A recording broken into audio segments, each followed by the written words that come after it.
ശ്രീ വിശാഹാന്വിതാം ച ഹേ കൃഷ്ണ കരുണാ സിന്ധു ദീനബന്ധു ജഗൽപദേ ഗോപേശ ഗോപികാകാന്ത ശ്രീരാധാകാന്ത നമസ്തുതേ തപ്തകാഞ്ചന ഗൗരാംഗി ശ്രീരാധേ വൃന്ദാവനേശ്വരി വൃഷഭാനുസുതേ ദേവേ പ്രണമാമി ഹരിപ്രിയേ വാഞ്ചാകൽപതരുഭ്യശ്ച കൃപാ സിന്ധുഭ്യ ഏവ ച പതിതാനാം പാവനേഭ്യോ വൈഷ്ണവേഭ്യോ നമോ നമഃ. നമോം വിഷ്ണുപാദായ കൃഷ്ണപ്രേഷ്ഠായ ഭൂതലേ ശ്രീമദേ ഭക്തിവേദാന്ത സ്വാമിന്നിധി നാമിനെ. നമസ്തേ സാരസ്വതേ ദേവേ ഗൗരവാണി പ്രചാരിണേ നിർവിശേഷ ശൂന്യവാദി പാശ്ചാത്യദേശതാരിണേ. ജയ ശ്രീകൃഷ്ണ ചൈതന്യ പ്രഭു നിത്യാനന്ദ ശ്രീ അദ്വൈത ഗദാധര ശ്രീവാസാദി ഗൗരഭക്തവൃന്ദ.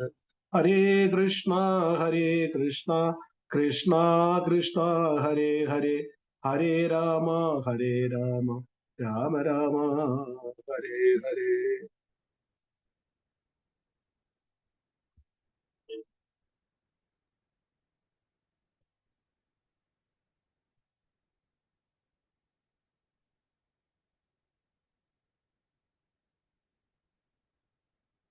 ഹരേ കൃഷ്ണ. കണ്ണടച്ചൊക്കെ 10 പേര്. എല്ലാവർക്കും നമ്മുടെ ഇന്നത്തെ ഗുരു അഷ്ടകം ക്ലാസ്സിലേക്ക് സുസ്വാഗതം. ക്ലാസ് തുടങ്ങുന്ന മുമ്പ് കഴിഞ്ഞ ക്ലാസ്സിൽ ഒരു മാതാജി ഒരു ചോദ്യം ചോദിച്ചിരുന്നു. ആരായിരുന്നു ഓർമ്മയുണ്ട്? പേരെനിക്കറിയില്ല. ചോദ്യം ഇതായിരുന്നു: ഗുരുവിന്റെ കൃപ മേഘമാണോ മഴയാണോ എന്നുള്ളത്. ആരായിരുന്നു ചോദിച്ചതെന്ന് ഇതിനകത്തുണ്ടോ? ക്ലാസ്സിലുണ്ടോ? ഇപ്പം ചോദിച്ച് ആരാണ്?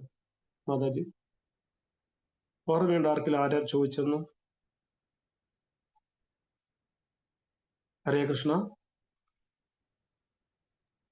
ഇന്ദുമതി മാതാജി ഓർമ്മയില്ല. ചോദിച്ചൊരു ക്ലാസ്സിലുണ്ടോ? ഇല്ല. ചോദ്യം ഇതായിരുന്നു. മനസ്സിലായി, ചോദ്യം ഇതായി. പക്ഷെ അതിന് ഞാൻ കൊടുത്ത ക്ലാരിഫിക്കേഷൻ പൂർണ്ണമല്ല. പിന്നെ ഞാൻ ചിന്തിച്ചപ്പോഴത് മനസ്സിലായത്. ഞാൻ പറഞ്ഞത് ഗുരുവിന്റെ മേഘം എന്ന് പറയുന്നത് ഗുരുവാണോ ഗുരുവിന്റെ കൃപയാണോ എന്ന് ചോദിച്ചു. ഞാൻ രണ്ടും ആകാമെന്നായിരുന്നു പറഞ്ഞത്. പക്ഷെ കുറച്ചുകൂടെ ഞാൻ ഡീപ്പിൽ ചിന്തിച്ചപ്പോൾ അത് ശരിയായ ആൻസർ അല്ല. അതിനൊരു ക്ലാരിഫിക്കേഷൻ ആണ് കൊടുക്കുന്നത്. അപ്പോൾ മാതാജി റെക്കോർഡിംഗ് കേൾക്കുകയാണെങ്കിൽ അവർക്ക് അത് ക്ലാരിഫിക്കേഷൻ കിട്ടും. ഇല്ലെങ്കിൽ അടുത്ത ക്ലാസ്സിൽ വീണ്ടും പറയാം. അതായത് നമ്മള് ഭൗതിക ദുഃഖത്തിനെ കാട്ടുതീയോട് ഉപമിച്ചു. കാട്ടുതീ അണയ്ക്കണമെങ്കിൽ മഴ വേണം, മഴ വേണമെങ്കിൽ ഒരു മേഘം വേണം. ഇതാണ് ഈ കാട്ടുതീ എന്ന് പറയുന്നത് ഭൗതികമായ ദുഃഖങ്ങളിൽ നമ്മളെ അകറ്റാൻ വേണ്ടി ഗുരു തരുന്ന ഇൻസ്ട്രക്ഷൻ, ഉപദേശം, ഗുരുവിന്റെ ശബ്ദം, ആത്മീയ ഗ്രന്ഥം, ഇതാണ് മഴ. ഗുരു എന്ന് പറയുന്നത് മേഘം മാത്രമാണ്. ഇതാണ് അതിന്റെ ക്ലാരിഫിക്കേഷൻ. അപ്പൊ ആ മാതാജി കേൾക്കുകയാണെങ്കിൽ നമ്മള് തെറ്റായ പറഞ്ഞതിൽ ദുഃഖമുണ്ട്, അതിനെ ഞാൻ ക്ഷമം ചോദിക്കുന്നു. അപ്പൊ കഴിഞ്ഞ ക്ലാസ് നമ്മൾ പറഞ്ഞ മാതിരി ഗുരുവേഷ്ടത്തിലെ 8 ശ്ലോകങ്ങൾ ബ്രഹ്മമുഹൂർത്തത്തിൽ ലോകമെമ്പാടും ഇസ്കോൺ സെന്ററിലും ഇസ്കോൺ ക്ഷേത്രങ്ങളിലും ആലപിക്കാറുണ്ട്. ഈ ഭൗതിക ലോകത്തിന്റെ ഏറ്റവും വിചിത്രമായ മുഖം എന്ന് പറയുന്നത്, നമ്മൾ ഒരു നിമിഷം ദുഃഖത്തിൽ എന്ന് പറഞ്ഞാൽ അത്ര ക്ലേശകരമായ അവസ്ഥയിൽ ജീവിക്കുമ്പോഴും ആ ക്ലേശങ്ങളിലാണ് നമ്മൾ ജീവിക്കുന്നെന്നുള്ള റിയലൈസേഷൻ നമുക്കില്ല. അതാണ് വിചിത്ര സ്വഭാവം. ഇപ്പം യുധിഷ്ഠിര മഹാരാജനോട് രക്ഷസ ചോദിക്കുന്ന ചോദ്യങ്ങൾ ഒരു ചോദ്യം ഇതാണ്: ഈ ഭൗതിക ലോകത്തിലെ ഏറ്റവും വിചിത്രമായ കാര്യം എന്താണെന്ന് ചോദിക്കുമ്പോൾ, നമ്മളുടെ ഏറ്റവും അടുത്ത വ്യക്തികൾ, അയലത്തുകാർ, ബന്ധുക്കൾ മരിക്കുമ്പോഴും ഒരു ദിവസം ഞാനും മരിക്കുമെന്നുള്ള ബോധം, ആ റിയലൈസേഷൻ ജീവാത്മാക്കൾക്കില്ല. ഇതാണ് ഏറ്റവും വലിയ വിചിത്രം. അപ്പോൾ നമ്മളുടെ ചുറ്റും ദുഃഖങ്ങൾ കാണുമ്പോഴും, ഓരോ തരത്തിലുള്ള ദുഃഖങ്ങൾ, ചിലരുടെയൊക്കെ ദുഃഖങ്ങൾ കാണുമ്പോൾ നമുക്ക് സഹിക്കില്ല. ഇപ്പൊ എൻ്റെ കൗൺസിലർ അല്ലെങ്കിൽ ശിക്ഷാഗുരുവിന്റെ അമ്മ മെയ് 1-ാം തീയതി, അപ്പൊ 1 വർഷം 2 വർഷത്തെ ക്യാൻസർ ആയിരുന്നു. മെയ് 1-ാം തീയതി അവർ കിടപ്പായതാണ്. ശ്വാസം മാത്രമേ ഉള്ളൂ. ശരീരത്തിൽ ഇന്റർണലി എക്സ്റ്റേണലി ട്യൂമർ വന്നിട്ട് ശരീരത്തിലൊക്കെ പല ഭാഗങ്ങളും പൊട്ടി അഴിയിരിക്കണം. അവർക്ക് ഞാൻ ഇന്നും അവിടെ പോയിരുന്ന അവരുടെ കാര്യം ജപിക്കാറുണ്ട്. പക്ഷെ ആ വിഷമം കാണുമ്പം ഈ ഭൗതിക ലോകത്തിൽ നമ്മളത് റിയലൈസ് ചെയ്ത് നാളെ എനിക്കത് സംഭവിക്കാം വേറൊരു രീതിയിൽ, ഇതേ രീതിയിൽ താങ്ങണം നിർബന്ധമില്ല. ഇതിന്റെ ഏറ്റവും വിചിത്രമായ മുഖം എന്ന് പറഞ്ഞാൽ, ദുഃഖത്തിൽ എരിയുമ്പോഴും നമ്മൾ സുഖം അന്വേഷിച്ചു കൊണ്ടിരിക്കും.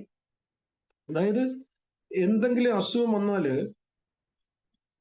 അത് നമ്മള് ഒരു രസമായ കാര്യം എന്ന് പറഞ്ഞാല് നമ്മൾക്ക് അല്ലെങ്കിൽ നമ്മൾക്ക് ഏറ്റവും അടുത്ത വ്യക്തിക്ക് എന്തെങ്കിലും സീരിയസ് ആയിട്ട് അസുഖം വന്നു കഴിഞ്ഞാൽ നമ്മളത് പലരുമായിട്ട് ചർച്ച ചെയ്യും. ഈ അസുഖമാണ്, എൻ്റെ വീട്ടിൽ ഉണ്ടാക്കിയ അസുഖമാണ്, ഇതിന് ഏറ്റവും നല്ല ആശുപത്രി ഏതാണ്, ഏറ്റവും നല്ല ഡോക്ടർ ഏതാണ്, എവിടെ പോയാലും ഇതിന് മരുന്ന് കിട്ടും, വേണമെങ്കിൽ ഗൂഗിളിൽ സെർച്ച് ചെയ്യുന്നത് കാലത്ത് പല ഓപ്ഷനുകളും. പക്ഷെ ഈ ഭൗതിക ദുഃഖത്തിന്റെ രക്ഷപ്പെടാനുള്ള മാർഗം എന്താണെന്ന് ആരും ആരോടും അന്വേഷിക്കുന്നില്ല, സഹിച്ചുകൊണ്ടിരിക്കുകയാണ്. ഒരിക്കലും ആരും ചിന്തിക്കുന്നില്ല ഇതിനെന്താണ് ഒരു പെർമനന്റ് സൊല്യൂഷൻ. എനിക്ക് ഒരിക്കലും ദുഃഖം വരാൻ പാടില്ല, പ്രായമാകാൻ പാടില്ല, മരണം പാടില്ല. അങ്ങനെ ഒരു ഓപ്ഷൻ ഉണ്ടെന്ന് പോലും ജീവാത്മാക്കൾക്ക് തിരിച്ചറിയില്ല. ഇതാണ് ഏറ്റവും വിചിത്രമായ കാര്യം. അപ്പൊ അതായത് ഒരു പർട്ടിക്കുലർ പ്രോബ്ലത്തിനെ കുറിച്ച് നമ്മൾ ചർച്ച ചെയ്യും. അസുഖത്തിന് എന്താണ് വഴിയെന്ന് ചോദിക്കും, അല്ലെ സാമ്പത്തിക ബുദ്ധിമുട്ടുണ്ട് അതിനെന്താണ്. ഇതല്ല ഞാൻ ഉദ്ദേശിക്കുന്നത്. ഞാൻ ഉദ്ദേശിക്കുന്നത് പറഞ്ഞു കഴിഞ്ഞാൽ നമ്മൾക്ക് ഒരു തരത്തിലുള്ള ദുഃഖവും വരാൻ പാടില്ല, വാർദ്ധക്യം വരാൻ പാടില്ല, അസുഖങ്ങൾ വരാൻ പാടില്ല, മരണം വരാൻ പാടില്ല. ഇങ്ങനെ വരാത്ത ഒരു അവസ്ഥയെക്കുറിച്ച് എന്തുകൊണ്ട് മനുഷ്യൻ ചിന്തിക്കുന്നില്ല? അങ്ങനെ ഒരു അവസ്ഥയിൽ നമുക്ക് എത്തിച്ചേരാൻ കഴിയുമെന്നുള്ള ആ ഒരു ബോധത്തിലേക്ക് പോകാൻ എന്തുകൊണ്ട് നമ്മൾ ശ്രമിക്കുന്നില്ല? ഇതിനെയാണ് മായ എന്ന് പറയുന്നത്. ഇവിടെയാണ് നമ്മളുടെ പ്രകൃതിയുടെ 3 ഗുണങ്ങൾ നമ്മളെ ബന്ധിപ്പിച്ചിട്ടിരിക്കുന്നത്. മായ നമ്മളോട് പറയുന്നു, നീ അടിച്ചു പിടിച്ച് ജീവിച്ചോ, അനുഭവിച്ചോ, മരിച്ചോ, വീണ്ടും ജീവിച്ചോ, മരിച്ചോ. നമ്മൾ അതിൽ കുടുങ്ങിക്കിടക്കുകയാണ്. അപ്പൊ അതായത് ഒരു ഓർമ്മ വെച്ച നാൾ മുതൽ നമ്മൾ കാണുന്നതെന്ന് പറഞ്ഞു കഴിഞ്ഞാൽ ദുഃഖങ്ങളാണ്. 4 വഴിക്കും പലതരത്തിലുള്ള ദുഃഖങ്ങളാണ്. നമ്മൾ കുട്ടിക്കാലത്ത് ഒരു അറിവ് വെക്കുന്ന കാലം മുതൽ വീട്ടിലെ ചർച്ചകൾ ചെയ്യുമ്പോൾ അവരുടെ വീട്ടിൽ ഈ പ്രശ്നമാണ്, ഇവരുടെ വീട്ടിൽ ഈ പ്രശ്നമാണ്, അവിടെ ഡൈവോഴ്സാണ്, ഇവിടെ കല്യാണം നടക്കുന്നില്ല, അവിടെ സാമ്പത്തിക ബുദ്ധിമുട്ടാണ്. ഇതൊക്കെയാണ്. ന്യൂസ് പേപ്പർ എടുത്ത് നോക്കിയാലും ശരി, ന്യൂസ് കേട്ടാലും ശരി, നെഗറ്റീവ് ന്യൂസ് അല്ലാതെ വേറെ ഒന്നും കാണാൻ. അപ്പൊ അങ്ങനെ നമ്മളുടെ ബുദ്ധിയിൽ ഫീഡ് ചെയ്തു പോയി. ഇതൊക്കെ ഒരു കാലാവസ്ഥ മാറി വരുമല്ലോ. ചൂട് വരുമ്പോൾ നമുക്കറിയാം ഇത് മഴ വരും, മഴ വന്നു കഴിയുമ്പോൾ നമുക്കറിയാം വീണ്ടും കാലാവസ്ഥ മാറും. ഇതൊക്കെ നമുക്കറിയാം, ഇത് പ്രകൃതിയുടെ നിയമമാണ്. അതുകൊണ്ട് ആരും അതിനോട്ട് ശ്രദ്ധിക്കുന്നില്ല. അതേപോലെ തന്നെ ജീവിതത്തിലെ ദുഃഖങ്ങൾ നമ്മളുടെ ഒരു ജീവിത ഭാഗമാണ്, ഇതിൽ നമുക്ക് വേറിട്ട് ജീവിക്കാൻ പറ്റില്ല എന്നുള്ള ചിന്ത അത് നമ്മളുടെ മനസ്സിലായി കഴിഞ്ഞു. അതുകൊണ്ടാണ് ഇതിനപ്പുറം ഒരു ജീവിതം ഉണ്ടെന്ന് ആരും വിശ്വസിക്കില്ല. അതാണ് മായ. ശ്വേതോപനിഷത്തിൽ ഇപ്രകാരം പറയുന്നു, മായാത്തും പ്രകൃതിയും വിദ്വാൻ മായിനാത്തും മഹേശ്വര. മായ എന്ന് പറയുന്നത് അസത്യമാണ്, അതുപോലെയാണ് മായ എന്ന് പറയുന്നത്. അതുപോലെ അത് ക്ഷണികമാണ്. പക്ഷെ അതിന്റെ പുറകിൽ പ്രവർത്തിക്കുന്ന ഒരു ഇന്ദ്രജാലക്കാരനുണ്ട്, അതാണ് കൃഷ്ണൻ ഭഗവാൻ. അദ്ദേഹമാണ് അത് പറഞ്ഞു കഴിഞ്ഞാൽ അതാണ് പരമോന്നതനായ ഭഗവാൻ എന്ന് പറയുന്നത്, സർവേശ്വരന്റെ ഭഗവാൻ.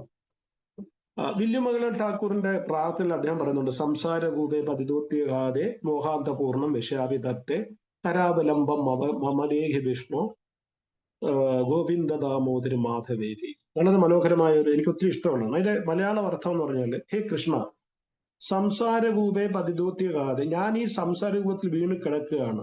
മോഹാന്തപൂർണം വിഷയാഭിതത്തെ, മോഹരൂപി അന്ധകാരത്തിൽ ഇത് നിറഞ്ഞു നിൽക്കുകയാണ്. ഏത്? ഈ സംസാര ലോകം. മാത്രമല്ല കാമവാസയുടെ താപത്താൽ ഞാൻ എരിയുക. വിഷയാഭി തത്വം എന്ന് പറയും. വിഷയം എന്ന് പറയാൻ കാമം, തത്വം എന്ന് പറയാൻ എരിയുക. വിഷയാഭി തത്വം. കാമവാസനയുടെ താപത്തിൽ ഞാൻ എരിയുകയാണ്. കരാവലംബം മമതേക്ക് വിഷ്ണു, അങ്ങയുടെ ഒരു കൈ തന്ന് സഹായിച്ചാലും അതുകൊണ്ട് ഞാൻ ഈ ഭയാനക കൂപത്തിൽ നിന്നും എനിക്ക് വെളിയിൽ വരാൻ കഴിയും. ഇത് മാത്രമേ ഉള്ളൂ ഓപ്ഷൻ. ഇതിന് വെളി വരാൻ വേറൊരു ഓപ്ഷനും ഇല്ല. ഈ സംസാര ദുഃഖത്തിൽ നിന്നും വെളി വരണമെങ്കിൽ വേറൊരു ഓപ്ഷനും ഇല്ല, ഈ ഒരു ഓപ്ഷനേ ഉള്ളൂ. അത് വില്യമംഗലം സ്വാമിയാര് എന്ന് പറഞ്ഞു കഴിഞ്ഞാൽ ഭഗവാന്റെ ഏറ്റവും ഗ്രേറ്റ് ഡിവോട്ടിയുള്ള ഒരാളാണ്. അദ്ദേഹം അത് റിയലൈസ് ചെയ്യുന്നു, ഈ ഭൗതിക ലോകത്തിൽ ഞാൻ എരിയുകയാണ്, മോഹാന്തപൂർണമായി ഈ ഭൗതിക ലോകത്തിൽ എരിയുകയാണ്, വിഷയാസക്തി എന്നെ എരിച്ചുകൊണ്ടിരിക്കുകയാണ്, അങ്ങ് ഒരു കൈ തന്നെ സഹായിച്ചാലും അദ്ദേഹം പ്രാർത്ഥിക്കുന്നുണ്ട്. അപ്പൊ ഈ ആദ്യത്തെ ശ്ലോകത്തിലെ ഗുരു ഇതിനെ നമ്മളെ പോലുള്ള ബദ്ധ ജീവാത്മാക്കളെ റിയലൈസ് ചെയ്യിക്കുകയാണ്. അതായത് ഈ ഭൗതിക ലോകത്തിലെ ദുഃഖത്തിനെ കുറിച്ചാണ്. അതാണ് സംസാരദാവാനലില ഢലോക എന്ന് പറഞ്ഞിട്ട് ആ ശ്ലോകത്തില്, ആദ്യത്തെ ശ്ലോകത്തിൽ ഗുരു നമ്മെ പഠിപ്പിക്കുന്നത് ഈ ഭൗതിക ലോകം നമുക്ക് ജീവിക്കാൻ യോഗ്യപ്പെട്ടതല്ല. അപ്പൊ ആ ഉപായമാണ് കരാവലംബം മമേദേഹി വിഷ്ണു. അതാണ് വില്യമംഗലം ഠാക്കൂർ പറയുന്നത്, ഭഗവാന്റെ ഒരു കൈ തന്ന്, നമ്മൾ താഴെ കിടക്കുന്ന ഒരാളിനെ പൊക്കണമെങ്കിൽ ഒരാൾ കൈ തന്ന് സഹായിക്കണം. അപ്പൊ ആ കൈ തന്ന് സഹായിക്കാൻ ഭഗവാനോട് വില്യമംഗലം ഠാക്കൂർ പ്രാർത്ഥിക്കുന്നു. അത് എങ്ങനെയാണ് എന്നുള്ളതാണ് രണ്ടാമത്തെ ശ്ലോകത്തിൽ ഗുരു പറയുന്നത്. മഹാപ്രഭു കീർത്തന നൃത്യഗീത വാദിത്രം മാദ്യാൻ മനസ്സോ രസേന രോമാഞ്ച കമ്പ അശ്രു തരംഗ ഭാജു വന്ദേ ഗുരുശ്രീ ചരണാരവിന്ദോ. ഇതാണ് ഗൗരതത്വം മഹാപ്രഭുവിന്റെ. ആദ്യം നമ്മൾ മായാതത്വമായിരുന്നു. മായാതത്വം നമ്മൾ പഠിച്ചു, ഗുരു നമ്മളെ പഠിപ്പിച്ചു. ഈ ഭൗതിക ലോകം നമുക്ക് ജീവിക്കാൻ പറ്റില്ല, മായയിൽ നിന്ന് നമ്മൾ വെളിയിൽ വന്നാൽ മാത്രമേ ദുഃഖത്തിൽ നിന്ന് മോചനാവൂ. ഈ ഭൗതിക ലോകത്തിൽ എത്ര കാലം നമ്മൾ ജീവിച്ചാലും ശരി ദുഃഖത്തിലായിരിക്കും. അത് എത്ര സമ്പന്നനായാലും ശരി, എത്ര പാവപ്പെട്ടവനായാലും ശരി, ആരായാലും ശരി, ഭൗതിക ലോകത്തിലാണോ ദുഃഖം. അപ്പൊ ഈ ഭൗതിക ലോകത്തിൽ എങ്ങനെ വെളിയിൽ വരണം, മായാതത്വത്തിൽ നിന്ന് എങ്ങനെ വെളിയിൽ വരണം, മായയുടെ പിടിയിൽ നിന്ന് എങ്ങനെ വെളിയിൽ വരണം, അതാണ് ഗുരു നമ്മളെ പഠിപ്പിക്കുന്ന ഗൗരതത്വം.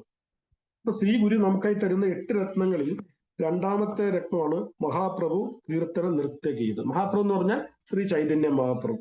കീർത്തൻ എന്നുള്ള വാക്കിന് കീർത്തന നൃത്യഗീത, കീർത്തൻ എന്ന് പറഞ്ഞാൽ രണ്ടർത്ഥമുണ്ട്. ഒന്ന് കീർത്തി യശസ്, 2 കീർത്തനം എന്ന് പറഞ്ഞാൽ നാമസങ്കീർത്തനം. അപ്പം പിന്നെ അത് പറഞ്ഞിരിക്കുന്നത് നൃത്യ, കീർത്തന നൃത്യം എന്ന് പറഞ്ഞാൽ നൃത്യം, വാദിത്രം എന്ന് പറഞ്ഞാൽ വാദ്യോപകരണം. പിന്നെ 3 കാര്യങ്ങളാണ് ഗുരു പറഞ്ഞിരിക്കുന്നത്. കീർത്തനം, കീർത്തനത്തോടൊപ്പം നൃത്യം, അതും വാദ്യോപകരണമുണ്ട്. ഇവിടെ ഒന്ന് ഞാൻ പറഞ്ഞു, കീർത്തി എന്നുള്ളതിന് യശസ് എന്നൊരു അർത്ഥമുണ്ട്, കീർത്തി. 2 നാമസങ്കീർത്തനം. കീർത്തി എന്നുള്ള അർത്ഥത്തിൽ യശസ് എടുത്തു കഴിഞ്ഞാൽ ഭഗവാന്റെ നാമ രൂപ ഗുണലീലകളുടെ ആ യശസ്സിനെ നമ്മൾ പ്രകീർത്തിക്കുക, ഭഗവാന്റെ യശസ്സിനെ കീർത്തിക്കുക, വായിക്കുക, കേൾക്കുക, അതൊരർത്ഥം. 2 കീർത്തനം എന്ന് പറഞ്ഞാൽ ഭഗവാന്റെ നാമസങ്കീർത്തനം. അപ്പൊ ഇവിടെ 3 കാര്യങ്ങളും പറഞ്ഞിട്ടുണ്ട്. കീർത്തനം, കീർത്തനോടൊപ്പം നൃത്യം, അങ്ങനെ വാദ്യോപകരണം കൂടി. അതോ വാദിത്ര മാദ്യാൻ. മാദ്യാൻ എന്ന് പറഞ്ഞാൽ ഒരു ഉന്മത്ത അവസ്ഥയാണ്. മദ്യം എന്നുള്ള വാക്ക് ഇതിന്ന് വന്നാണ്. മാദ്യാൻ എന്നുള്ള സംസ്കൃത വാക്കിൽ നിന്ന് വന്നാണ് മദ്യം എന്നുള്ള വാക്ക്. മദ്യം കുടിക്കുമ്പോൾ ഒരു ഉന്മത്ത അവസ്ഥയാകും. ഉന്മത്ത അവസ്ഥ എന്ന് പറഞ്ഞാൽ നമ്മളുടെ യഥാർത്ഥ സ്ഥിതിയിൽ നിന്നും മുകളിലുള്ള അതീന്ദ്രിയാവസ്ഥ. മദ്യത്തിനോട് ഞാൻ ഉപമിച്ചത് ശരിയായ ഉപമയല്ല, പക്ഷെ ഭൗതികമായിട്ട് വേറെ ഉദാഹരണം നമുക്ക് ഇല്ലാത്തതുകൊണ്ട് ഞാൻ പറഞ്ഞതാണ്. അപ്പൊ ഈ ഭഗവാന്റെ നാമരൂപ ഗുണലീലകൾ കീർത്തിച്ചുകൊണ്ട് നൃത്തം ചെയ്യുമ്പോൾ, അതും വാദ്യോപകരണങ്ങളുടെ, ഗുരു ഒരു ഉന്മത്താവസ്ഥയിലെത്തുന്നു, അതീന്ദ്രിയാവസ്ഥയിലെത്തുന്നു. അതോ മനസ്സോ രസേന. എങ്ങനെയെത്തുന്നത്? മനസ്സിൽ രസം ആസ്വദിച്ചുകൊണ്ട്. മനസ്സിൽ പലതരത്തിലുള്ള രസങ്ങൾ ആസ്വദിക്കുന്നുണ്ട്. അതിൽ ഭഗവാന്റെ നൃത്യ കീർത്തനങ്ങളും നൃത്യവും ചെയ്യുമ്പോൾ മനസ്സിനുള്ളിൽ അതിന്റെ രസം ആസ്വദിച്ചുകൊണ്ട് ഗുരു ഒരു ഉന്മത്താവസ്ഥയിൽ എത്തിയിരിക്കുന്നു. അതായത് അത് എക്സ്പീരിയൻസ് ചെയ്യുന്നു. ഇപ്രകാരം ഭക്തർ വാദ്യോപകരണങ്ങളോടെ ഭഗവാന്റെ നാമസങ്കീർത്തനം ചെയ്തുകൊണ്ട് നൃത്തം ചെയ്യുന്നത് കാണുമ്പോൾ എന്താണ് സംഭവിക്കുന്നത്? രോമാഞ്ച കമ്പാശ്രു തരംഗ ഭാജോ. അത് 3 കാര്യങ്ങൾ: രോമാഞ്ചം, കമ്പനം, അശ്രുതരംഗം. നമ്മളത് ഒന്നിച്ച് വായിക്കുമ്പോൾ ശ്രുതരംഗം എന്നാണ് പലരും വായിക്കുന്നത്. കമ്പ എന്നുള്ളതിന്റെ ആയുടെ ദീർഘവും ശ്രുട് ഒന്നിച്ചേർക്കുമ്പോൾ അശ്രു വരും. അത് സംസ്കൃതത്തിൽ അങ്ങനെയാണ്. നമ്മൾ ശ്ലോകങ്ങൾ വായിക്കുമ്പോൾ കാണാം, ആ ഇട്ട് കഴിഞ്ഞാൽ അടുത്ത എന്നുള്ള ആയുടെ ദീർഘം ഇട്ട് കഴിയുമ്പം ആ അവിടെ വരത്തില്ല. അപ്പൊ രോമാഞ്ച കമ്പ അശ്രുതരംഗം. രോമാഞ്ചം അറിയാം, കമ്പനം അറിയാം, അശ്രു അറിയാം. തരംഗം എന്ന് പറഞ്ഞാൽ എന്താ? 1 തുള്ളി 2 തുള്ളി അല്ല വീഴുന്നത്, അത് ഗംഗാ പ്രവാഹം പോലെ അശ്രു വരുവാണ് ഗുരുവിൽ നിന്നും. അശ്രു തരംഗം. തരംഗം എന്ന് പറഞ്ഞാൽ ഗംഗാപ്രവാഹം. അപ്പൊ ഈ സമയത്ത് ഗുരുവില് അഷ്ടവികാരങ്ങൾ പ്രകടമാകുന്നു. അഷ്ടവികാരം എന്നറിയാം. ഇപ്പൊ കമ്പനം പറഞ്ഞു, അതുപോലെ തന്നെ സ്തംഭാവസ്ഥ, ഷിവറിങ്, രോമാഞ്ചം, നിറം മാറും, ഫേഡാകും, അബോധാവസ്ഥയിൽ വരും, വിറയ്ക്കും, അങ്ങനെ ശബ്ദം ഇടറും, അങ്ങനെ പല അവസ്ഥയിൽ വരും. അതായത് ഭഗവാന്റെ നാമരൂപങ്ങളിലേക്ക് കേൾക്കുമ്പോൾ തന്നെ ഗുരു ഒരു അതീന്ദ്രിയ അവസ്ഥയിലെത്തുന്നു. അപ്പൊ ഗുരു അതീന്ദ്രിയ എത്തുന്നു. അതുകൊണ്ട് നമുക്ക് എന്താ പ്രയോജനം? ഇവിടെ നമ്മൾ പറയുന്നത് ഗൗരതത്വം, അതായത് എങ്ങനെ മായയിൽ നിന്ന് വെളിയിൽ പോകണം എന്നാണ് നമ്മൾ പറയുന്നത്. അപ്പൊ നമ്മള് നാമസങ്കീർത്തനങ്ങളും ഗുരുവിന്റെ കേൾക്കുമ്പം ഗുരുവില് രോമാഞ്ചം ഉണ്ടാകുന്നു, അശ്രു ഉണ്ടാകുന്നു, തരംഗം ഉണ്ടാകുന്നു. അത് നമ്മളുമായിട്ട് എന്താ കണക്ഷൻ ഇതാണ്. ഗുരു അത് എക്സ്പീരിയൻസ് ചെയ്തിട്ട് അത് എക്സ്പീരിയൻസ് ചെയ്യാനുള്ള പരുവത്തിലേക്ക് നമ്മളെ ശിഷ്യരെ എത്തിക്കുന്നു. മനസ്സിലാക്കുക. നമ്മളും കീർത്തനങ്ങൾ കേൾക്കാറുണ്ട്, നമുക്ക് രോമാഞ്ചം ഒന്നും ഉണ്ടാകില്ല. നമ്മൾ ചിലപ്പോൾ ഡാൻസ് ചെയ്യില്ല, ഡാൻസ് ചെയ്ത് കണ്ടുകൊണ്ടിരിക്കും, പ്രശ്നം കഴിച്ച് വീട്ടിൽ പോയി തുടങ്ങും. ഗുരു അങ്ങനെയല്ല. ഗുരു നൃത്തം ചെയ്യുമ്പോൾ ഈ വികാരങ്ങളിൽ ഗുരുവിൽ എക്സ്പീരിയൻസ് ആകുന്നു. ഗുരു മനസ്സോ രസേന, ആ രസം മനസ്സിൽ ഗുരു ആസ്വദിക്കുന്നു. എന്നിട്ട് ആ ആസ്വാദനം, അതായത് എനിക്കെന്തോ ഒരു ഭക്ഷണ പദാർത്ഥങ്ങൾ കിട്ടി, ഞാൻ അതല്പം കഴിച്ചപ്പോൾ അതിന്റെ രുചി എനിക്ക് ഒത്തിരി ഇഷ്ടപ്പെട്ടപ്പം എനിക്ക് ഏറ്റവും പ്രിയപ്പെട്ട അടുത്ത് നിൽക്കുന്ന ആർക്ക് അവർ ഞാനത് ഷെയർ ചെയ്യുന്നു. അത് നമ്മുടെ കുഞ്ഞുങ്ങളാകാം, ബന്ധപ്പെട്ടവരാകാം, വേറെ ഭക്തരാകാം. എന്തിനാ ഷെയർ ചെയ്യുന്നത്? ഞാൻ അനുഭവിച്ച ആ അനുഭവം, ആ രുചി എന്റെ പ്രിയപ്പെട്ടവരും കൂടെ അനുഭവിക്കട്ടെ. നമ്മൾ പലപ്പോഴും കാണും ചില പരിപാടികളൊക്കെ, ഒരു പണ്ടത്തെ കാലത്ത്, ഇപ്പൊ എനിക്കറിയില്ല, അമ്മമാരൊക്കെ പിന്നെ പേപ്പറിൽ പൊതിഞ്ഞുകൊണ്ട് പോകും ചില ആഹാരങ്ങളെ, പദാർത്ഥങ്ങളിലേക്ക്. പ്രത്യേകിച്ച് കല്യാണത്തിന്റെ ഒരു ദിവസം മുമ്പുള്ള റിസപ്ഷനൊക്കെ പണ്ട് ഉണ്ടായിരുന്നു, ഇപ്പോഴും ഉണ്ടെന്ന് തോന്നുന്നു. റിസപ്ഷനൊക്കെ വരും. ഇപ്പൊ ഒരുപാട് അത് മോഡേഷനായി. പണ്ട് അങ്ങനൊന്നും അല്ലായിരുന്നു. വീടിന്റെ മുമ്പിൽ ഒരു ചെറിയ പന്തൽ കെട്ടും, പന്തലിന്റെ 4 സൈഡിലും വെള്ള തുണി അല്ലെ മുണ്ടുകൊണ്ട് കെട്ടും, ടേബിളിൽ ഒരാൾ ഇരിക്കും പേരെഴുതാൻ. അതിനകത്തെ വിഭവങ്ങളും എന്റെ കുട്ടിക്കാലത്തെ കാര്യം പറയുന്നത് ഫിക്സ് ആയിരുന്നു. അവല് നനച്ചത്, മിക്സറ്, പഴം, അത് മോറിസ് പഴം, ഒരു അലുവയുടെ കഷ്ണം, ഇച്ചിരിയുടെ പോഷാണെങ്കിൽ അതിനകത്ത് ബിസ്ക്കറ്റും വടയും വരും. അപ്പൊ ചില അമ്മമാര് കുഞ്ഞുങ്ങൾ വന്നിട്ടില്ലെങ്കിൽ ആ വടയും ബിസ്ക്കറ്റും എടുത്ത് ഒരു പേപ്പറിൽ പൊതിഞ്ഞു കൊണ്ടുപോകും എന്റെ കുട്ടികൾക്ക്. കാര്യം ഞാൻ അനുഭവിച്ച ആ രസം, ആ ആസ്വാദനം എന്റെ കുട്ടികൾക്കും കിട്ടണം. അതേപോലെ ഈ ആസ്വാദനം, മനസ്സോ രസന, മനസ്സിൽ ഭക്തിയുടെ രസം ആസ്വദിക്കുന്ന ഗുരു അത് തന്റെ ശിഷ്യർക്ക് പകർന്നു നൽകാൻ ആ ശിഷ്യരെ പ്രാപ്തരാക്കുന്നു. എങ്ങനെ പ്രാപ്തരാക്കുന്നു? നവവിധ ഭക്തിയിലൂടെ. ശ്രവണം, കീർത്തനം, സ്മരണം, പാദസേവനം. അത് നമ്മളെ പഠിപ്പിക്കുന്നു. ഗുരു പറയുന്നു കേൾക്കുക, ഭാഗവതം ക്ലാസ് അറ്റൻഡ് ചെയ്യുക, ഭാഗവതം കേൾക്കുക, ഗീത കേൾക്കുക, ശ്രവണം, കീർത്തനം, എന്നിട്ട് നീ ജപിക്കുക, നീ അത് വായിക്കുക, നീ എന്നിട്ട് അത് ഭഗവാനെ സ്മരിക്കുക, വിഗ്രഹ സേവ ചെയ്യുക, ബാക്കിയുള്ള സേവ ചെയ്യുക. ഇതിങ്ങനെയൊക്കെ പറഞ്ഞ് നമ്മളെ പഠിപ്പിച്ച് അത് ഫീഡ്ബാക്ക് എടുത്ത് നമ്മളോട് ചോദിക്കാറുണ്ട് എത്ര മാല ചോദിച്ചു. നമ്മുടെ ആദ്യമൊക്കെ വരുമ്പോൾ നമ്മൾ ശിക്ഷാഗുരുക്കന്മാർ, നമുക്ക് ഇവിടെ ഗുരു എന്ന് പറയുമ്പോൾ എല്ലാവരും വരും. നമ്മുടെ മൺമറഞ്ഞുപോയ ആചാര്യന്മാരും വരും, വർത്തമാന ഗുരുവും വരും, ബാക്കിയുള്ള ഗുരു ബന്ധുക്കളും വരും, പിന്നെ ശിക്ഷാ ഗുരുക്കന്മാർ വരും. ഇവരെല്ലാം നമുക്ക് തരുന്ന ആധ്യാത്മികമായ അറിവ് വരുന്ന എല്ലാവരെയും കുറിച്ചാണ് ഇവിടെ പറയുന്നത്. അല്ലാതെ നമ്മുടെ ദീക്ഷാ ഗുരുവിനെ കുറിച്ച് മാത്രമല്ല പറയുന്നത്. അത് നമ്മൾ ആദ്യമൊക്കെ അമ്പലത്തിൽ വരുമ്പോൾ അവർ ചോദിക്കത്തില്ല, ജപ്കിയാഷ് കിത്തന മാല ജപ്കി, സോറി മലയാളത്തിലാകുമ്പോൾ അവിടെ ചോദിക്കും ജപിച്ചോ, എത്ര മാല ജപിച്ചു, ഭാഗവതം വായിച്ചോ. ഇതൊക്കെ ചോദിക്കുന്നത് എന്തിനാണ്?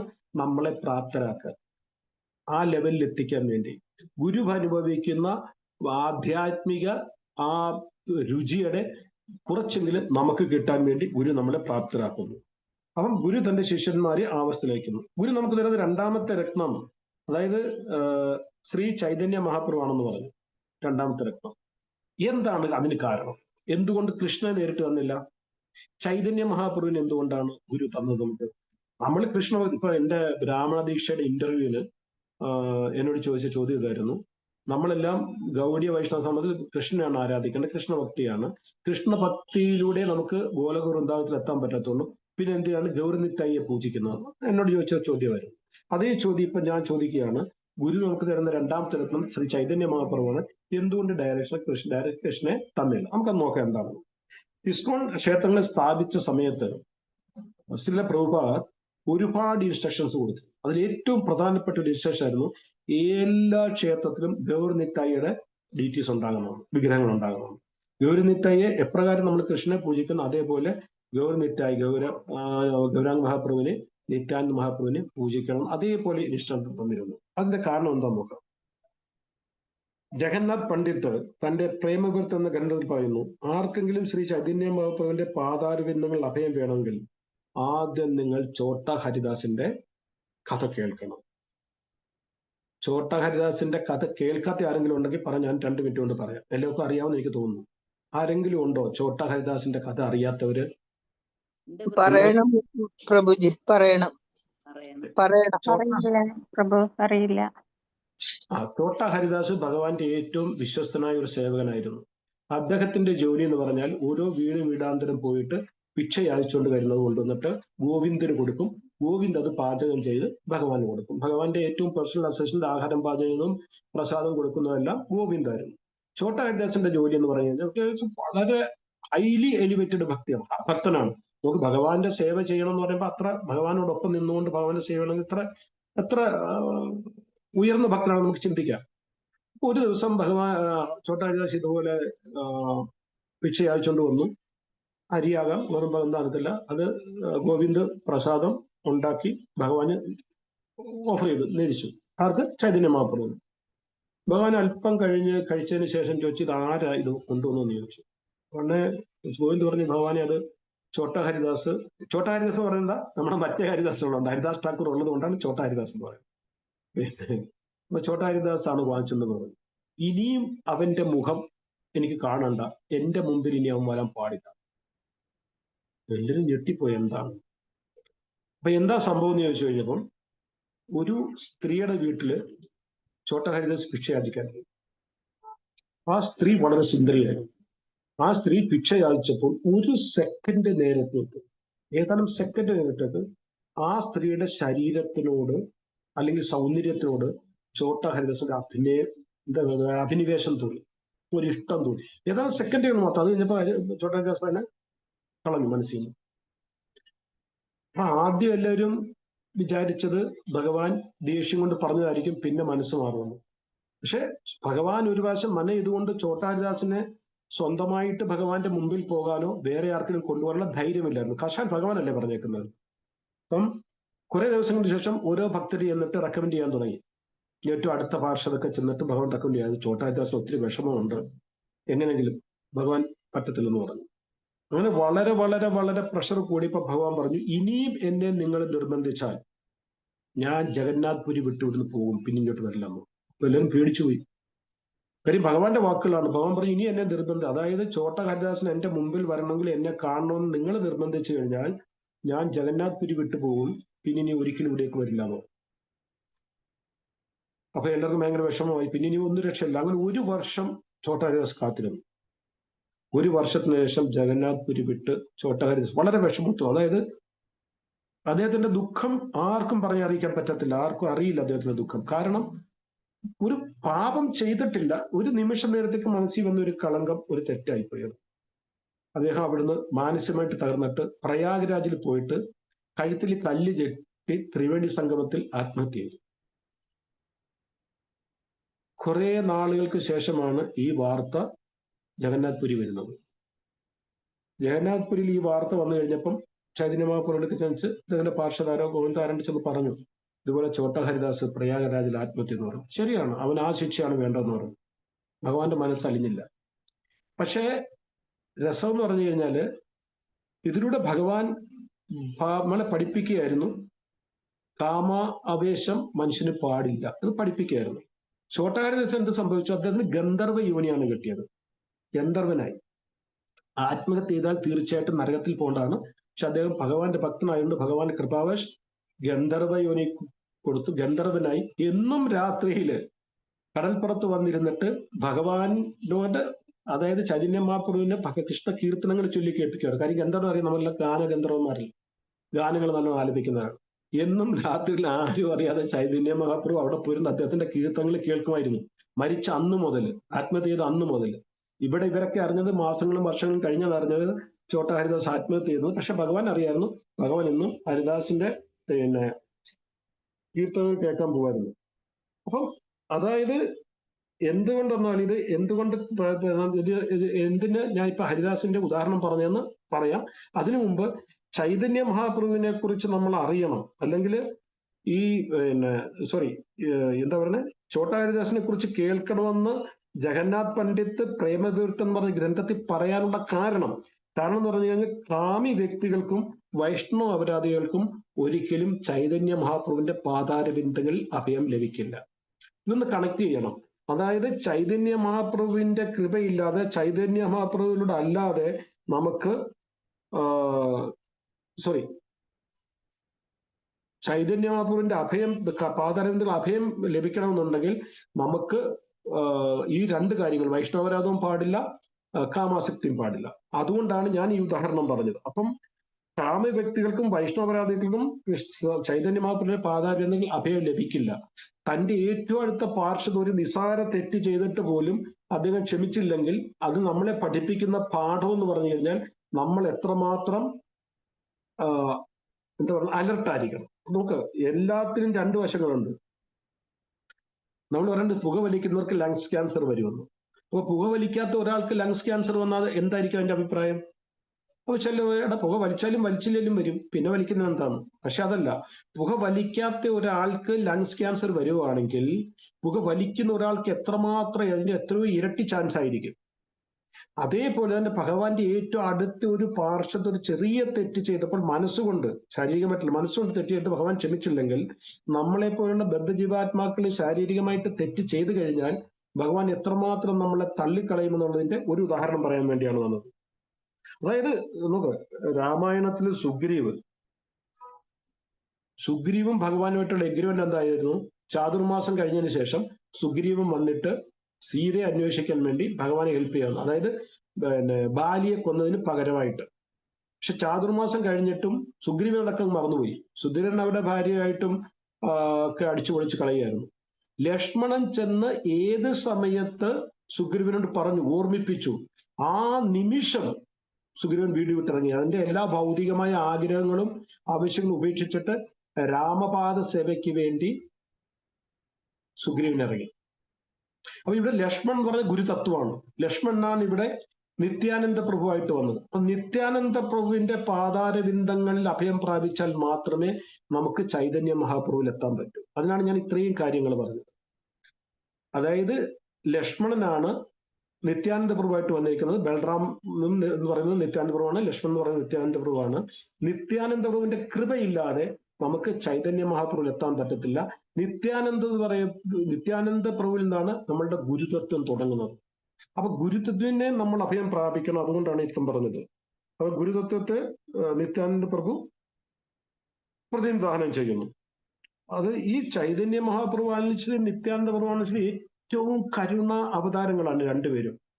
ജഗായി മതായി പോലുള്ളവരുടെ അടി കൊണ്ടിട്ട് പോലും അവരെ ഉദ്ധരിക്കാൻ നിത്യാനന്ദ പ്രഭു പോയതാണ്. അത്ര കരുണാമേനാണ് രണ്ടുപേരും. ചൈതന്യ മഹാപ്രഭുവിന്റെ കരുണാവതാരമാണ്. അതാണ് കരുണാവതാരം എന്ന് പറയുന്നത് ചൈതന്യ മഹാപ്രഭുവിന്.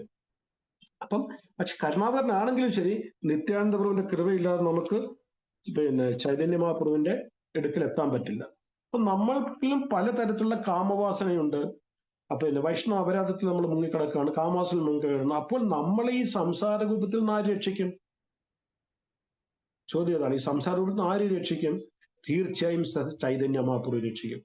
അതുകൊണ്ടാണ് രണ്ടാമത്തെ ശ്ലോകത്തില് ചൈതന്യ മഹാപ്രഭുവിന്റെ ഗുരുതത്വം, ഗൗരതത്വം ഗുരു നമുക്ക് തരുന്നത്. ഈ മായയിൽ നിന്ന്, അതായത് സംസാരധാവനിൽ എരിഞ്ഞുകൊണ്ടിരിക്കുന്ന നമ്മൾക്ക് രക്ഷപ്പെടാനുള്ള ഒരേ ഒരു മാർഗം എന്ന് പറയുന്നത് ചൈതന്യ മഹാപ്രഭുവിന്റെ പാതാരബിന്ദങ്ങളാണ്. അപ്പൊ ചൈതന്യ മഹാപ്രഭുവിന്റെ അടുക്കൽ ചെല്ലണമെങ്കിൽ നിത്യാനന്ദ പ്രഭുത്വമേ പറ്റത്തുള്ളൂ. നിത്യാനന്ദ പ്രഭുവാണ് ആരിൽ നിന്നാണോ നമ്മുടെ ഗുരുതത്വം ആരംഭിക്കുന്നത്, ഗുരു പരമ്പര ആരംഭിക്കുന്നത് ചൈതന്യ മഹാപ്രഭു നിന്നാണ്. അപ്പൊ അതായത് എന്തുകൊണ്ടാണ് അപ്പൊ നമ്മൾ കൃഷ്ണനെ കൃഷ്ണൻ എന്താ നമ്മൾ കൃഷ്ണനെ എന്താ പറഞ്ഞ കരുണാ സിന്ധു, ഹേ കൃഷ്ണ കരുണാ സിന്ധു. സിന്ധു എന്ന് പറഞ്ഞാൽ സമുദ്രം, കരുണയുടെ സമുദ്രമാണ് കൃഷ്ണൻ. അങ്ങനെയാണെങ്കിൽ കൃഷ്ണൻ നമുക്ക് നേരിട്ട് പരിചയ പോരെ. ചൈതന്യ മഹാപ്രഭുവിന്റെ ആവശ്യം എന്താ? നോക്ക്, കൃഷ്ണൻ പറയുന്നത് എന്താണ്? നീ ആദ്യം നിന്റെ ഹൃദയത്തെ ശുദ്ധീകരിക്കുക, അവിടെ ഞാൻ വസിക്കാം. അതായത് ഹൃദയം ശുദ്ധീകരിക്കുമ്പോൾ നിന്റെ ഹൃദയത്തിൽ നിന്ന് അനർത്ഥങ്ങളെ ഇല്ലാതാക്കുക. അനർത്ഥങ്ങളെ ഇല്ലാതാക്കി കഴിയുമ്പോൾ ഞാൻ അതിൽ വസിക്കും. പക്ഷെ ചൈതന്യ മഹാപ്രഭുവിന്റെ കൃപ എന്ന് പറഞ്ഞാൽ അങ്ങനെയല്ല. ചൈതന്യ പറഞ്ഞു, നീ അനർത്ഥങ്ങളെ ഒന്നും ഇപ്പൊ നീ അതിനു വേണ്ടി നീ എന്നെ നിന്റെ ഹൃദയത്തിൽ ഇരിക്ക്, നീ എന്റെ പാതാരത്തിൽ അഭയം പ്രാപിക്കുക, നിന്റെ ഹൃദയത്തെ ശുദ്ധീകരിക്കാൻ ഞാൻ നിന്നെ സഹായിക്കാം. രണ്ടും തമ്മിലുള്ള വ്യത്യാസം മനസ്സിലാക്കണം. കൃഷ്ണൻ പറയുന്നത് നിന്റെ ഹൃദയത്തെ നീ ആദ്യം ശുദ്ധീകരിക്കുക നാമജപത്തിലൂടെ, എന്നിട്ട് ഞാൻ നിന്റെ ഹൃദയത്തിൽ വസിക്കും, നിനക്ക് വേണ്ട ഉപദേശങ്ങൾ തരും. ചൈതന്യ മഹാപ്രഭു അതല്ല, നീ എന്നെ അഭയം പ്രാപിക്കും, അതിനുശേഷം നീ നാമം ജപിച്ചാൽ മതി, ഓട്ടോമാറ്റിക്കായിട്ട് നിന്റെ ഉള്ളിലുള്ള അതാളെല്ലാം പോകും. അതാണ് അനർത്ഥ നിവൃത്തി എന്ന് പറയുന്നത്. കൃഷ്ണനാമേ കൊരി അപരാധ രഹിത് വിചാർ. അതായത് കൃഷ്ണനാമം എന്ന് പറയുന്നത് അപരാധരഹിത വിചാരം ഉണ്ടാകുമ്പോഴാണ് കൃഷ്ണൻ നമ്മുടെ ഉള്ളിൽ വരുന്നത്. ഇതിൽ നേരെ വിപരീതമാണ് ഗൗരാംഗ് മഹാപ്രഭു. അതുകൊണ്ടാണ് രണ്ടാമത്തെ ശ്ലോകത്ത് ഗുരു നമുക്ക് ഗൗരതത്വം പറഞ്ഞു മനസ്സിലാക്കി. കൃഷ്ണതത്വമല്ല, രാധാതത്വമല്ല, ഗൗരതത്വം തന്നത്. അത്ര അനുകമ്പയുള്ള അവതാരമാണ്. ഇതിനു വേണ്ടി മാത്രമാണ് ഭഗവാൻ ഈ ഭൗതിക ലോകത്തിൽ വന്നത്. ഹരിനാമം നമുക്ക് തരാൻ വേണ്ടി മാത്രം. കരുണാവതാരമാണത്, മഹാവന്യായ. അപ്പം അപരാധരഹിതം നാമം ഉച്ചരിച്ച് നിന്റെ ഹൃദയത്തെ ശുദ്ധീകരിക്കുമ്പോൾ കൃഷ്ണൻ പറഞ്ഞു, ഞാൻ നിന്റെ ഹൃദയത്തിൽ പ്രവേശിച്ച് കൃപ വർഷിക്കും. എന്നാൽ ചൈതന്യ മഹാപ്രഭു പറയുന്നത്, ആദ്യം എന്നെ നിന്റെ ഹൃദയത്തിൽ സ്ഥാപിക്കുക, നിന്റെ ഹൃദയത്തെ ശുദ്ധീകരിക്കാൻ ഞാൻ ഹെൽപ്പ് ചെയ്യാം. മഹാവതന്യായ. അപ്പൊ ആദ്യം കൂടി നമുക്ക് മായാതത്വത്തെ കുറിച്ച് ബോധവന്മാരാക്കി, ശേഷം ഗൗരവത്തിലൂടെ നമ്മോട് പറയുന്നു, ശ്രീ ഗൗരാംഗ് മഹാപ്രഭുവിന്റെ ഹൃദയത്തിൽ സ്ഥാപിച്ച് അദ്ദേഹത്തിലൂടെ നമുക്ക് കിട്ടിയ ഹരേ കൃഷ്ണ മഹാമന്ത്രം നിരന്തരം ജപിക്കുക. ഇതാണ് ഗുരു നമുക്ക് രണ്ടാമത്തെ ശ്ലോകത്തിൽ പറയുന്നത്. അങ്ങനെ ജപിക്കുമ്പോൾ ഈ ഭൗതിക ലോകത്തെ യഥാർത്ഥ അവസ്ഥ നമുക്ക് കൂടുതൽ ബോധ്യം വരും. നമ്മൾ ചുറ്റും നോക്കുമ്പം, അല്ലെങ്കിൽ നമ്മുടെ ജീവിതത്തിൽ വരുന്ന ദുഃഖങ്ങളെ നമുക്ക് കണക്ട് ചെയ്യാൻ പറ്റും. അപ്പൊ നമുക്ക് മനസ്സിലാവും, ഈ ഭൗതിക ലോകം ഇത്രയും ദുഃഖമാണ്, ഞാൻ ഇതിനിവിടെ ജീവിക്കുന്നത്. എന്റെ ബന്ധുക്കാർ ഇന്നലെ നാളെ എന്നെ വിട്ടുപോകും, അല്ലെ ഞാൻ അവരെ വിട്ടുപോകും. അപ്പൊ അതുകൊണ്ട് എനിക്ക് എനിക്ക് അടുത്ത ഡെസ്റ്റിനേഷൻ എന്താണെന്ന് തീരുമാനിക്കാനുള്ള സ്വാതന്ത്ര്യം പ്രകൃതി എനിക്ക് തന്നിട്ടുണ്ട്. അതിനുള്ള സ്വാതന്ത്ര്യം മാത്രമേ പ്രകൃതി തന്നിട്ടുള്ളൂ നമുക്ക്. സത്യത്തില് തടസ്ഥാവസ്ഥയിൽ നമുക്ക് രണ്ട് സ്വാതന്ത്ര്യമേ ഉള്ളൂ. ഒന്നിൽ നമുക്ക് യോഗമായുടെ കൂടെ പോകാം, അല്ലെങ്കിൽ മഹാമായയുടെ കൂടെ പോകാം. ഏതെങ്കിലും ഒന്നിലൂടെ പോയേ പറ്റത്തു. നിങ്ങൾ ഏത് ജാതിയിൽ ജനിച്ചാലും, ഏത് മതത്തിൽ ജനിച്ചാലും, ഏത് രാജ്യത്തിൽ ഏത് രാഷ്ട്രത്തിൽ ജനിച്ചാലും, ഭക്തി ചെയ്താലും ഭക്തി ചെയ്തില്ലാലും കൃഷ്ണന്റെ രണ്ട് തത്വങ്ങൾ ഏതെങ്കിലും ഒരു തത്വത്തെ തൊട്ടേ പറ്റൂ. ഒന്നിൽ നിങ്ങൾക്ക് മായ തത്വത്തെ തൊടണം, അല്ലെങ്കിൽ നിങ്ങളെന്ന് പറയുമ്പോൾ നമ്മുടെ കാര്യമാണ്, ഞാനത് പറഞ്ഞു പോയതാണ്, നമ്മുടെ എല്ലാവരുടെയും കാര്യമാണ് പറഞ്ഞത്. മായ തത്വത്തിൽ സ്പർശിക്കണം, അല്ലെങ്കിൽ യോഗമായ തത്വത്തിൽ ഭക്തി ദേവിയെ സ്പർശിക്കണം. അത് ചൂസ് ചെയ്യാനുള്ള സ്വാതന്ത്ര്യമേ പറഞ്ഞ് നമുക്ക് വേറെ ഒന്നിനും ഒരു സ്വാതന്ത്ര്യം പറഞ്ഞ് നമുക്ക് തന്നിട്ടില്ല. അപ്പൊ ഇവിടെ ആദ്യം ഗുരു നമുക്ക് മായതത്വത്തിനെ കുറിച്ച് ബോധവാനാക്കിയതിനു ശേഷം അതിൽ നിന്ന് രക്ഷപ്പെടാനുള്ള ഒരു വഴി നമുക്ക് തരികയാണ്. അങ്ങനെ നമ്മൾ ഈ നാമം ജപിക്കുമ്പോൾ ഈ ഭൗതിക ലോകത്തെ യഥാർത്ഥ ബോധ്യം നമുക്ക് വരുന്നു. അത് ഭൗതിക ലോകത്തിൽ നമ്മളെ മോചിക്കാനുള്ള അല്ലെ മോചിപ്പിക്കാനുള്ള ആദ്യ പടിയാണ് റിയലൈസേഷൻ ഓഫ് മെറ്റീരിയൽ വേൾഡ്. ആ മെറ്റീരിയൽ വേൾഡിന്റെ റിയലൈസേഷൻ നമുക്ക് ഉണ്ടാകുമ്പോൾ, അതായത് ദുഃഖമാണെന്ന് അറിയില്ലെങ്കിൽ, അതായത് ഇപ്പൊ ഞാൻ ഒരു ഉദാഹരണം, ഏതെങ്കിലും ഒരു വ്യക്തിക്ക് ഒരു അസുഖം, എക്സാമ്പിൾ ക്യാൻസർ, ആ വ്യക്തിക്ക് അറിയില്ല ശരീരത്തിനുള്ളിൽ ക്യാൻസർ ഉണ്ടെന്ന്. മൂന്നാമത്തെ സ്റ്റേജ് എൻ്റെ ഭാര്യയുടെ അറിഞ്ഞു, മൂന്നാമത്തെ സ്റ്റേജിലാണ് അറിഞ്ഞത്. അപ്പൊ അതുവരെ നമ്മൾ അടിച്ചു പൊളിച്ച് ജീവിച്ചു, കാരണം നമുക്ക് അറിയത്തില്ല ഉണ്ടെന്ന്. ഏത് നിമിഷം അറിഞ്ഞോ ക്യാൻസർ ആണ്, നമ്മുടെ ജീവിതം മുഴുവനും ഉൾട്ടയായി. അതേപോലെ നമ്മൾ റിയലൈസേഷൻ, ഉറങ്ങിക്കിടക്കുന്ന നമ്മളുടെ ചേതനയില് ഈ ഭൗതികത്തെ ദുഃഖമുണ്ടെന്ന് അറിയുന്ന നിമിഷം മുതൽ നമ്മൾ കൂടുതൽ തീവ്രതയോടെ ഭക്തി ചെയ്യും. കാരണം നമുക്ക് ഈ ജന്മം തന്നെ ഇനി തിരിച്ച് ഈ ഭൂമിയിലോട്ട് വരണ്ട കൃഷ്ണ, അതിനുവേണ്ടി നമ്മൾ പ്രവർത്തിക്കും, അതിനുവേണ്ടി നമ്മൾ പ്രയത്നിക്കും, അതിൽ നമ്മൾ ഒരു സബലീകരണം കിട്ടും. അതുകൊണ്ട് അതാണ് നമ്മളെ ഗുരു പഠിപ്പിക്കുന്നത് ഗൗരതത്വത്തിലൂടെ. അപ്പൊ ഈ ഭൗതികലോകത്ത് എല്ലാവരും രോഗഗ്രസ്തരാണ്, ഇല്ലാത്ത ആരുമില്ല. അപ്പൊ ഈ രോഗത്തിൽ നിന്നും മോചനം കൊണ്ടുള്ള ഏറ്റവും സോളിഡ് ആയിട്ടുള്ള ഉപായം, ചില അസുഖങ്ങൾക്കൊക്കെ ഈ ആയുർവേദത്തിൽ യൂസ് ചെയ്യാറുണ്ട്, ഇംഗ്ലീഷ് യൂസ് ചെയ്യാറില്ല. പണ്ടൊക്കെ വൈദ്യന്മാര് മരുന്ന് വന്നിട്ട് പറയുന്നത് ഇത് രാമബാണുവാന്ന് പറയുന്നത്.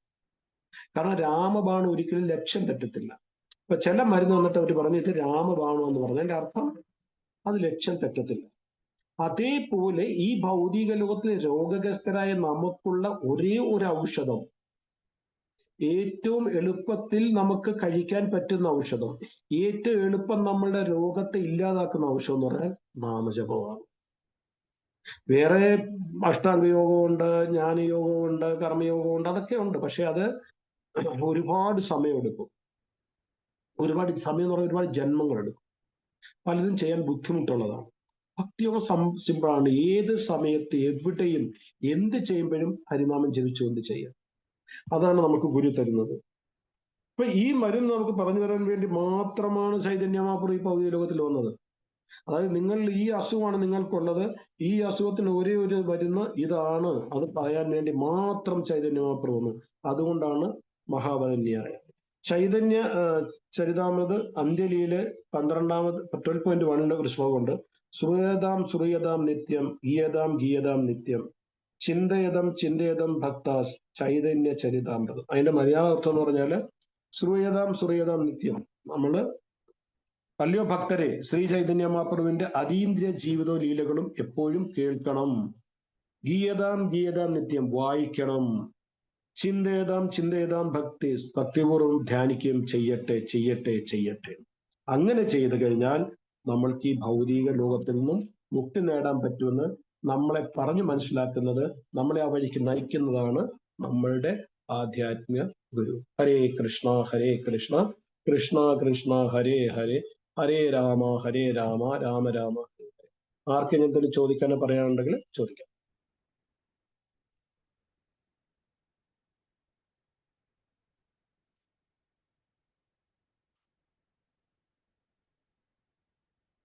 ഹരേ കൃഷ്ണ. ആർക്കൊന്നുമില്ലേ? മതം നിർത്താം. പ്രഭുജി ഉണ്ടോ? നരത്തും പ്രഭു ഉണ്ടോ?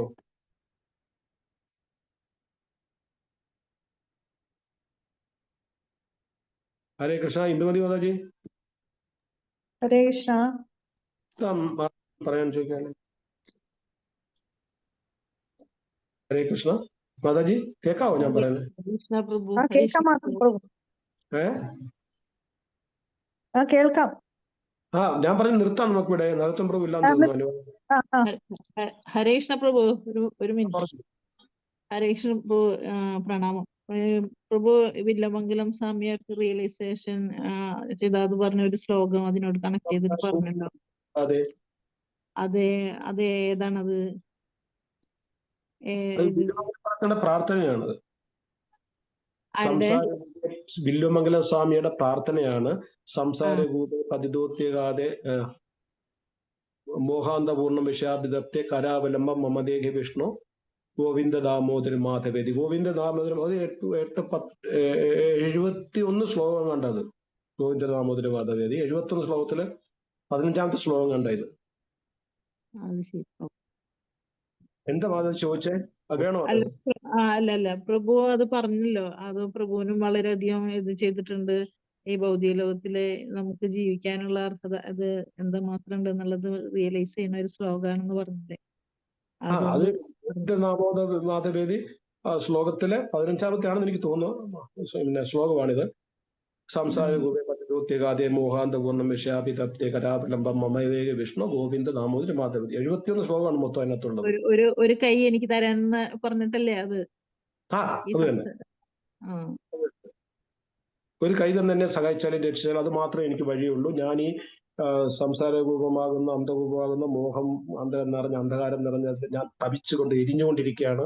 അങ്ങയുടെ ഒരു കൈ തന്നു കഴിഞ്ഞാൽ എനിക്ക് ഇവിടുന്ന് രക്ഷപ്പെടാം. ഗോവിന്ദ ദാമോദര മാധവേദി. ഫസ്റ്റ് ലൈൻ കൂടി പറയാം. സംസാരപൂർവേ കൂപം എന്ന് പറഞ്ഞാൽ അറിയാമല്ലോ, കുഴി, കിണർ. സംസാരൂപേ പതിതോത്യ ഗാധേ.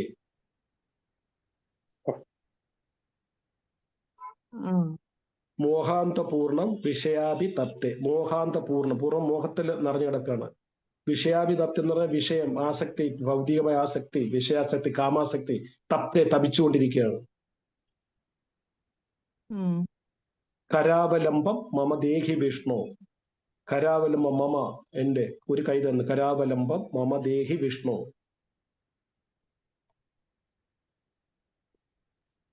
കരാവലംബം മമദേഹി വിഷ്ണു ഗോവിന്ദ ദാമോദര മാധവേദി. ഒന്നുകൂടെ പറയാം. സംസാരകൂപേ പതിതോത്യഗാധേ മോഹാന്തപൂർണം വിഷയാഭിതപ്തെ കരാവലംബം മമദേഹി വിഷ്ണു ഗോവിന്ദ ദാമോദര മാധവേദി. എഴുതിയ മാതാജി? ഞാനൊന്ന് പറയാം. സംസാരകൂപേ പതിതോത്യഗാധേ മോഹാന്തപൂർണം വിഷയാഭി